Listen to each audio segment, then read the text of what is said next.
السلام علیکم ورحمۃ اللہ۔ قاعدہ اخیرہ میں درود شریف پڑھنے کے بعد ہمیں کون سی دعا پڑھنی چاہیے؟ بہت سے لوگ یہ کہتے ہیں کہ درود شریف پڑھنے کے بعد اللہم ربنا پڑھنا ہے، اس کے علاوہ دوسری دعا نہیں پڑھنی چاہیے۔ بعض کہتے ہیں نہیں اللہم انی ظلمت نفسی پڑھیں، بعض کہتے ہیں کہ رب اجعلنی مقیم الصلاۃ میں پڑھتا ہوں۔ تو کون سی دعا پڑھنا یہ افضل ہے، مستحب ہے؟ کون سی دعا پڑھنی چاہیے اور کون سی دعا نہیں پڑھنی چاہیے؟ تو آج کی ویڈیو کو آپ غور سے سنیے گا، انشاءاللہ یہ ویڈیو آپ کے لیے کافی مددگار ثابت ہوگی۔ انشاءاللہ اس ویڈیو میں آپ کو تفصیل کے ساتھ سمجھانے کی کوشش کروں گا، ویڈیو کو غور سے سنیے گا۔ دیکھیے، نماز کوئی بھی ہو، فرض نماز ہو، سنت نماز ہو، نفل نماز ہو، واجب ہو، کوئی بھی نماز ہو، جب آپ قاعدہ اخیرہ میں بیٹھتے ہیں، قاعدہ اخیرہ کا مطلب ہے کہ جو 4 رکعت یا 3 رکعت یا 2 رکعت والی جو نماز ہوتی ہے، اس میں جو آخر میں جب آپ سلام سے پہلے جو بیٹھتے ہیں نا، اس کو قاعدہ اخیرہ کہا جاتا ہے۔ ایک ہوتا ہے قاعدہ اولا، مثلا 4 رکعت والی نماز میں جو 2 رکعت میں آپ بیٹھتے ہیں اس کو قاعدہ اولا کہتے ہیں۔ اس میں چونکہ آپ درود نہیں پڑھتے، صرف التحیات پڑھتے ہیں۔ یہ قاعدہ اخیرہ کی بات کر رہا ہوں۔ قاعدہ اخیرہ یعنی سلام سے پہلے جو آپ بیٹھ جاتے ہیں، وہاں پر آپ التحیات پڑھتے ہیں، التحیات کے بعد درود شریف پڑھتے ہیں۔ اب درود شریف پڑھنے کے بعد کون سی دعا پڑھنا ہے، کون سی دعا نہیں پڑھنی ہے؟ تو دیکھیے، ادعیہ معصورہ میں سے یعنی دعائے معصورہ میں سے جو بھی دعا آپ کو یاد ہو وہ آپ پڑھ سکتے ہیں۔ اب آپ کہیں گے دعائے معصورہ کیا ہے؟ دعائے معصورہ کا مطلب یہ ہے کہ جو قرآن و حدیث سے جو دعا منقول ہے، یعنی جو دعائیں قرآن میں موجود ہے، جیسے کہ ربنا آتنا فی الدنیا حسنہ، ربنا هب لنا من ازواجنا، رب اجعلنی مقیم الصلاۃ من ذریتی، تو اس طرح کی جو دعائیں قرآن میں موجود ہے وہ دعائیں آپ پڑھ سکتے ہیں۔ اسی طرح جو دعائیں احادیث میں منقول ہیں وہ دعائیں بھی آپ پڑھ سکتے ہیں۔ اور اگر کسی بھائی کو ایک دعا یاد ہے، یہ ایک مسئلہ آپ کو بتا رہا ہوں، اگر کسی بھائی کو اللہم ربنا یاد ہے اور وہ بار بار 2 مرتبہ 3 مرتبہ اللہم ربنا پڑھنا چاہے تو پڑھ سکتا ہے، اس میں کوئی کراہت نہیں ہے۔ اسی طرح ان ساری دعاؤں کو بھی اگر آپ اکٹھے پڑھنا چاہیں تو آپ یہ سارے دعائیں بھی پڑھ سکتے ہیں۔ ایک دعا کی جگہ پہ، یعنی صرف اللہم ربنا کی جگہ پہ آپ اللہم انی ظلمت نفسی بھی پڑھے، رب اجعلنی مقیم الصلاۃ بھی پڑھے، ربنا هب لنا بھی پڑھے۔ اسی طرح جتنی دعائیں آپ کو یاد ہیں وہ 10-20 دعائیں آپ ایک ساتھ پڑھنا چاہیں تو آپ پڑھ سکتے ہیں۔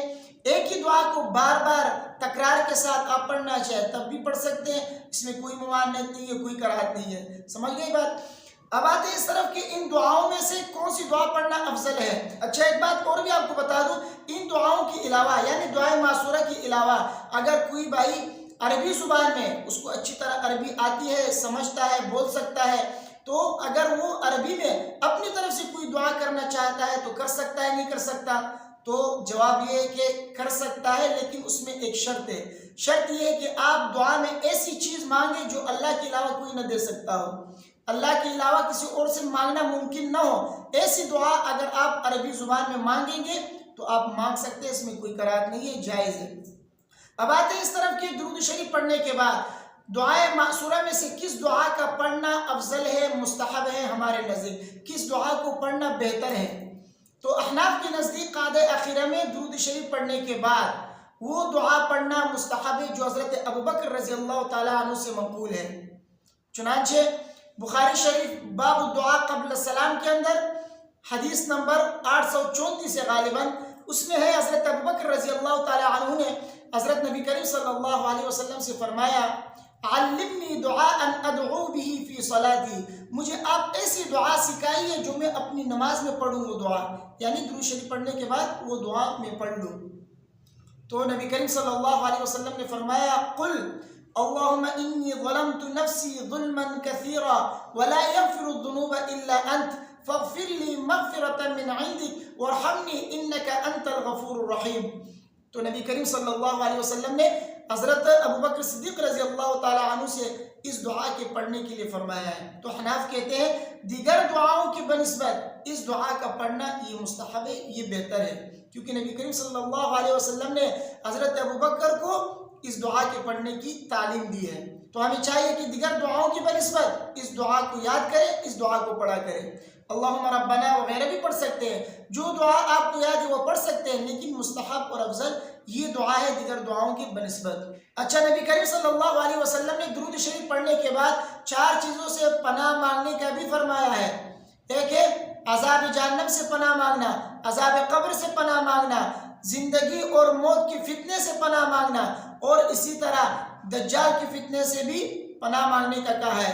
چنانچہ ابو داؤد شریف کے اندر باب ما یقول بعد التشہد کے اندر حدیث نمبر غالباً 983 ہے، فرمایا ہے کہ حضرت ابو ہریرہ رضی اللہ تعالیٰ عنہ فرماتے ہیں، اسی طرح مسلم شریف میں بھی حدیث ہے، حضرت ابو ہریرہ رضی اللہ تعالیٰ عنہ فرماتے ہیں نبی کریم صلی اللہ علیہ وسلم نے فرمایا اذا فرغ احدکم من التشہد الاخر فلیتعوذ باللہ من اربع من عذاب جہنم ومن عذاب القبر ومن فتنة المحیا والممات ومن شر المسیح الدجال او کما قال صلی اللہ علیہ وسلم۔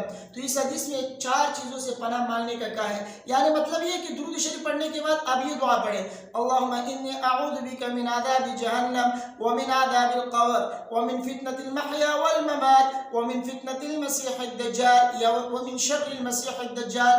تو یہ دعا بھی آپ مانگ سکتے ہیں، نبی کریم صلی اللہ علیہ وسلم نے فرمایا ہے کہ ان 4 چیزوں سے پناہ مانگو۔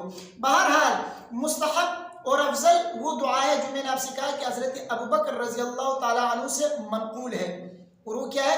اللہم انی ظلمت نفسی ظلما کثیرا، جو میں نے آپ کو پڑھ کے سنایا ہے۔ اس دعا کو اچھی طریقے سے یاد کریں، اگر آپ کو یاد نہیں ہے تو اس کو بار بار سنیں، اس ویڈیو کو، اس کو یاد کیجئے، اگر یاد ہے تو اسی کو پڑھا کریں، دیگر دعاؤں کی بنسبت اس میں زیادہ جو ہے ثواب زیادہ ہے، کیونکہ نبی کریم صلی اللہ علیہ وسلم نے خود تعلیم دی ہے کہ آپ یہ دعا پڑھا کریں، تو ہمیں بھی چاہیے کہ یہ دعا یاد کریں، جن کو یاد ہے وہ اس دعا کو پڑھا کریں۔ ویسے میں نے آپ سے پہلے بھی کہا جتنی دعائیں مأثورہ قرآن و حدیث سے ثابت ہیں آپ تمام دعائیں پڑھ سکتے ہیں، کوئی بھی دعا آپ کو یاد ہو، اچھی طریقے سے یاد ہو، آپ وہ دعا پڑھ سکتے ہیں، جو آپ کو پسند ہے، جو آپ کو آسان لگے وہ دعا پڑھ سکتے ہیں، کوئی ممانعت نہیں، لیکن احناف کے نزدیک مستحب اور بہتر یہی ہے کہ اللہم انی ظلمت نفسی، یہ دعا پڑھا کیجئے۔ مجھے امید ہے کہ میری باتیں آپ کی سمجھ میں آ گئی ہوں گی۔ اگر اس کے متعلق کوئی سوال آپ کے ذہن میں ہے یا کوئی بات آپ پوچھنا چاہتے ہیں تو آپ کمنٹ کیجئے، انشاءاللہ اس کا جواب آپ کو مل جائے گا۔ السلام علیکم ورحمۃ اللہ۔